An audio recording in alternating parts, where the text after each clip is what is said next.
દર્શન કરવા આવે તો ઊભો રાખું છું, કહું છું ને. પછી પૂછી લીધું, પતી ગયું. ના જવાબ આપું ને, હું ના જવાબ આપું ને, પગ ઘસ્યા ઘસ કર. હવ 3 વખત દર્શન કર. એક માણસ 3 વખત દર્શન કર. કેટલી વખત? પહેલી વખત અહીંથી નીકળ્યો, પાછો અહીંથી બહાર નીકળ્યો, પાછો પાછળ જઈને લાઈનમાં ઊભો રહીને પાછો દર્શન કરવા આવે. મેં કીધું છે કે 108 વખત દર્શન કરીશ ને તોય નહીં બતાવું.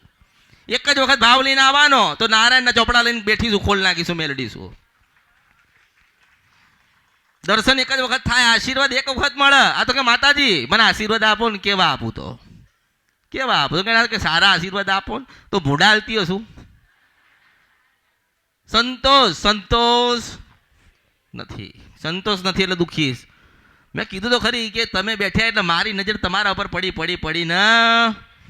મેલડી વાળા બેઠ્યા હોય, ચાવણ વાળા બેઠ્યા હોય, સધી કે સિકોતર વાળા બેઠ્યા હોય, કે જોગણી કે ઝોપડી વાળા બેઠ્યા હોય, અમૃતની મેલડીની સુરતા પડે ને.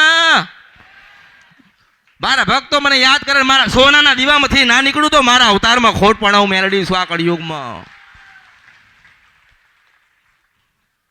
એનું બતાવવા જ આવીશું અને તમે સાંભળવા જ આવ્યા છો. તમે દુઃખના પોટલા ભરીને આવ્યા છો અને સુખની જોડી લઈને બેઠી છો. પણ એવા થઈને તો આવો, એવા બનીને તો આવો તો માતા કંઈક આપીશ ને. હવે એવા થઈને આવતા નથી તો શું કરું હું દરેકને કહું છું, તમે આખી જિંદગી તમે આટલા મોટા થયા ને, જ્ઞાની થયા ને, લખતા વાંચતા માણસને પરખતા આવડ્યું ને, તો દુનિયામાં તમે જાઓ, તમે જુઓ, તમે રજૂઆત કરો, તમારો ભાવ મૂકો કે એમ કરી જુઓ. એક વખત બહાર ફરીને આવો, બહાર સાંભળીને આવો, બહારનું જ્ઞાન લઈને આવો ને પછી મારી પાસે આવો તો ખબર પડશે જ્ઞાન કોને કહેવાય, માં કોને કહેવાય, ભક્તિ કોને કહેવાય, સમર્પણ કોને કહેવાય અને પ્રમાણ કોને કહેવાય. એવું કશું ખબર પડતી? બસ માતાજી દુઃખ છે. તમે તમારા જીવનના 20 વર્ષ દુઃખમાં કાઢ્યા અને તમારા 20 વર્ષ પહેલા કંઈક ગુના થયા ને. માણસ દુઃખી ક્યારે થાય? ગુનો થયો અને માં નારાજ થાય તો દુઃખ આવે ને.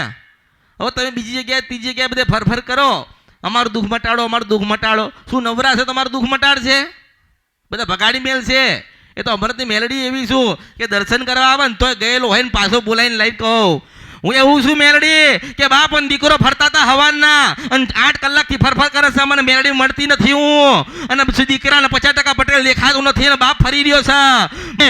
હું શુદ્ધ મન સપર નદીને ગંદ્રફ્યા મેલડી છો.